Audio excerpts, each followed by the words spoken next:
Teman-teman, selamat datang kembali di channel Electric Mobility. Dan yes, sekarang saya sedang berada di boothnya Honda di event IMOS 2022. Dan teman-teman tahu, Honda juga membawa motor listriknya.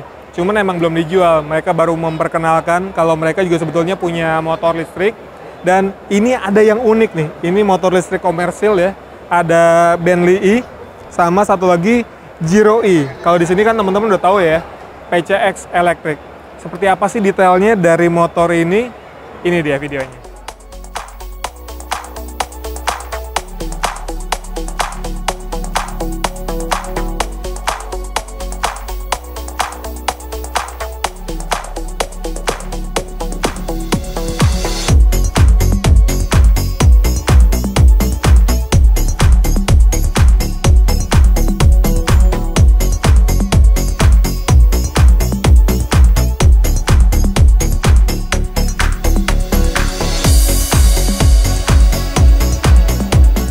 Nah, kalau teman-teman lihat di situ ya, jadi Honda Indonesia akan menghadirkan 2 motor listriknya tahun depan atau lebih tepatnya 2023. Dan sampai 2030 mereka akan menghadirkan 7 motor listrik. Tapi kalau secara siluetnya, emang bukan motor ini sih ya.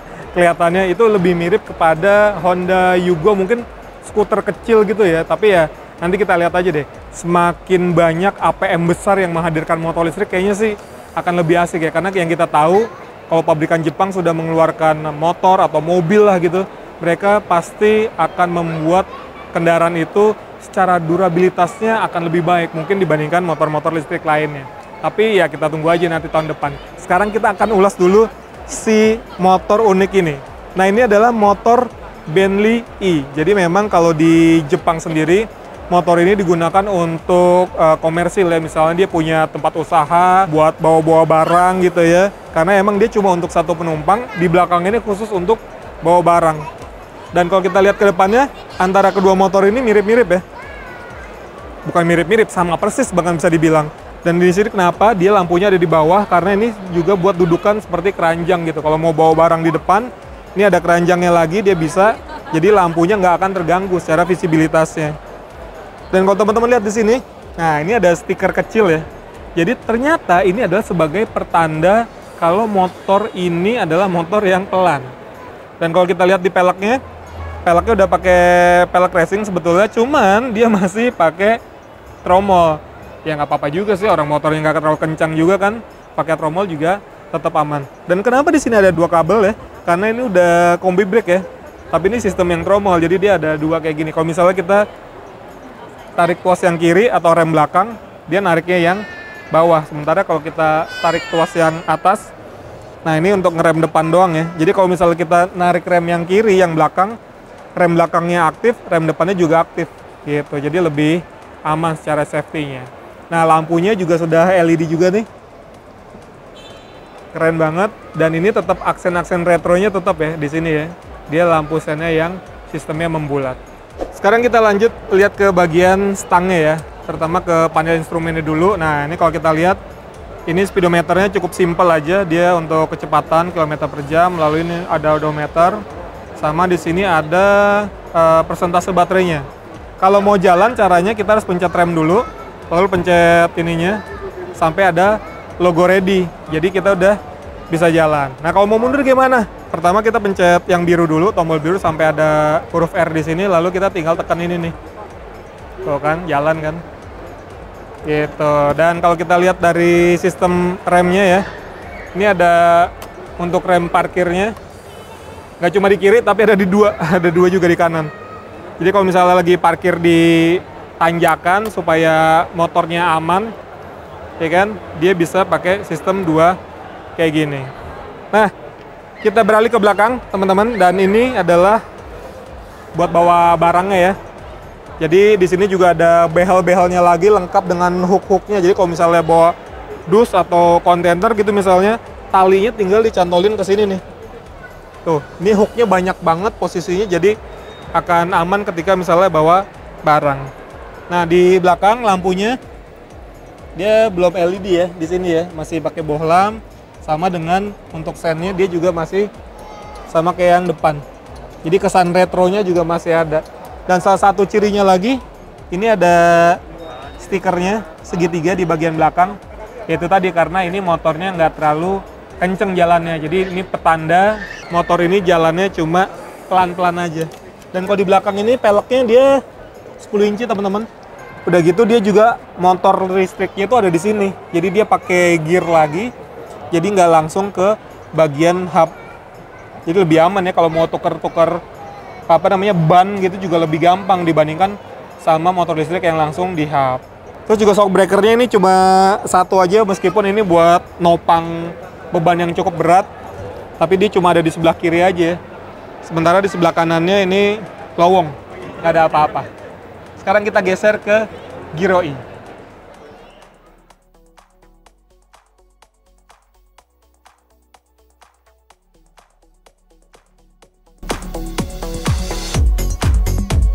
Nah, kalau di Giro E, ini sama persis antara yang depannya ya, antara Bentley sama Giro E. Jadi kita kayaknya nggak perlu bahas lagi untuk detailnya. Bahkan untuk di bagian sininya juga masih sama aja. Nah, bedanya adalah di sini teman-teman. Jadi kalau di Giro E itu, dia karena 3 roda kan, roda di belakang itu sebetulnya fix aja. Nah, ini dia kita kalau mau belok bisa miring-miring kayak gini. Sementara di belakangnya dia tetap fix. Tapi kalau kita mau parkir, ini supaya nggak goyang-goyang, ini ada seperti tuasnya, kita tarik aja. Nah, dia akan ngunci seperti ini. Jadi nggak bakal jatuh dan dia nggak perlu pakai standar lagi ya. Kalau yang Bentley kan karena 2 roda, dia perlu pakai standar. Dan sekarang kita pengen lihat baterainya. Nah, baterainya dia tetap pakai kunci untuk bukanya. Oke, dan tada! Wah, keren banget ya. Jadi dia bisa pakai sistem swap gitu baterainya. Nah, ini baterainya sudah lithium ion ya. Kapasitasnya 29,4 ampere hour dengan voltasenya 50,26. Tuh. Ini made in India. Tapi di sini sudah ada bahasa Indonesianya.